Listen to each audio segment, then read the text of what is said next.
হাইলাকান্দি জেলার কাটলিছড়া সমষ্টির মণিপুর বাগানস্থিত অভিজিৎ নাগ মিনি ক্রীড়া ময়দানে অনুষ্ঠিত হয়ে আসা Manipur champions trophy season 2 football প্রতিযোগিতার ফাইনালের প্রথম দল হিসাবে নিজেদের টিকিট পাকাপোক্ত করে নিল গাঞ্জাখাউড়ির রেনবো ক্লাব।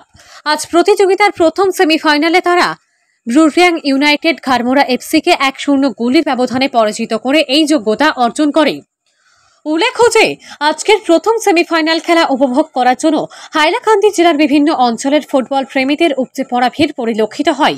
শুরু থেকেই আক্রমণ প্রতি আক্রমণে জমে ওঠে ম্যাচ, কিন্তু খেলার বয়স যখন 25 মিনিট তখনই কর্নার শটকে কাজে লাগিয়ে একটা দুর্দান্ত হেডারের সাহায্যে প্রতিপক্ষের গোলে আঘাত আনেন রেনবো ক্লাবের তারকা স্ট্রাইকার আলমগীর হোসেন মাচার ভুইয়া।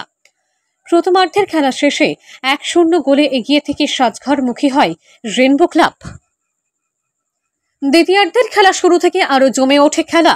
উভয় দল আক্রমণ প্রতি আক্রমণ করে টান টান উত্তেজনার মধ্যে চলতে থাকলেও দ্বিতীয়ার্ধের কোনো দল গোল করতে পারেননি। ফলে ম্যাচের শেষে বাঁশি বাজানো পর্যন্ত 1-0 গোলে জয়লাভ করে বিজয়ীর বেশে মাঠ ত্যাগ করে গাঞ্জাখাউড়ির রেনবো ক্লাব। আজকের খেলা পরিচালনা করেন রেফারি নির্মল সিং, সহকারী রেফারি ছিলেন নির্মল ভট্টাচার্য ও আশুরি। আগামীকালকে দ্বিতীয় সেমিফাইনালে মুখোমুখি হবে কৃষ্ণপুর এফসি বনাম ডায়মন্ড ক্লাব মণিপুর।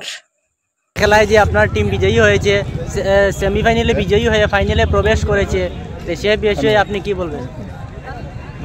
আমাদের যে মণিপুর মাঠে 2024 টুর্নামেন্ট চলে আজকে প্রথম সেমিফাইনাল ছিল। সেই সেমিফাইনাল খেলায় আমাদের গাঞ্জাখাউড়ি দল এবং ব্রুরিয়াংয়ের মধ্যে হয়েছে। আমাদের দল 1-0 গোলে জিতেছে এবং অনেক সুযোগ পেয়েছিল আরও গোল পায় নাই।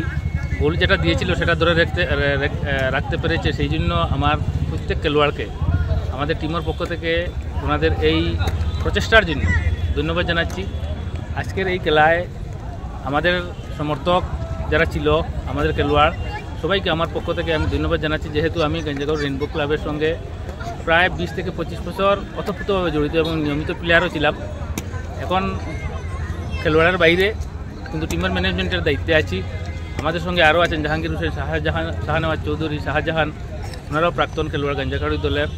আগামীকাল দ্বিতীয় সেমিফাইনাল খেলা এই মণিপুর টুর্নামেন্টের। এই দ্বিতীয় সেমিফাইনাল খেলায় মণিপুর ডায়মন্ড ক্লাব এবং কৃষ্ণপুর দল খেলবে। ওনারাও আমাদের এত অঞ্চলের মধ্যে গ্রামীণ খেলা, ওনাদের অনেক ঐতিহ্য ভালো। কৃষ্ণপুর দলও ভালো, মণিপুর ডায়মন্ড ক্লাব অনেক ভালো খেলেছে, অনেক পুরানো একটা দল। কৃষ্ণপুর টিমও সেম।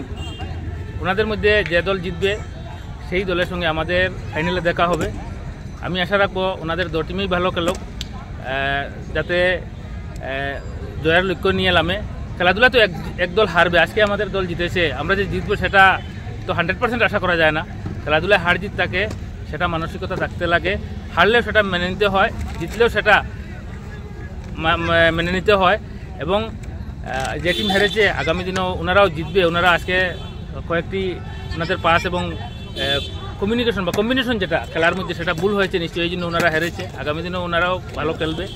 আমরা যেহেতু সিনিয়র খেলোয়াড় হিসাবে আমরা সেটাই সবসময় বলি যে দল হার জিত হবেই ফুটবল খেলায়, কিন্তু যাতে ভালো খেলা অডিয়েন্সে সেটা দেখতে পায়, সেই জন্য আমরা প্রত্যেক খেলায় প্রত্যেক টুর্নামেন্টে আমরা সেটা বলি। আমাদের দলেরও খেলোয়াড়কেও আমরা বলি যে তোমরা ভালো খেলো, হার জিত থাকবে সেই মেন্টালিটি নিয়ে খেলো। খেলাধুলা এমন এক জিনিস, সবার সঙ্গে মিলাপ্রীতি বাড়ে, বন্ধুত্ব বাড়ে, ফিজিক্যালি ফিট থাকা যায়।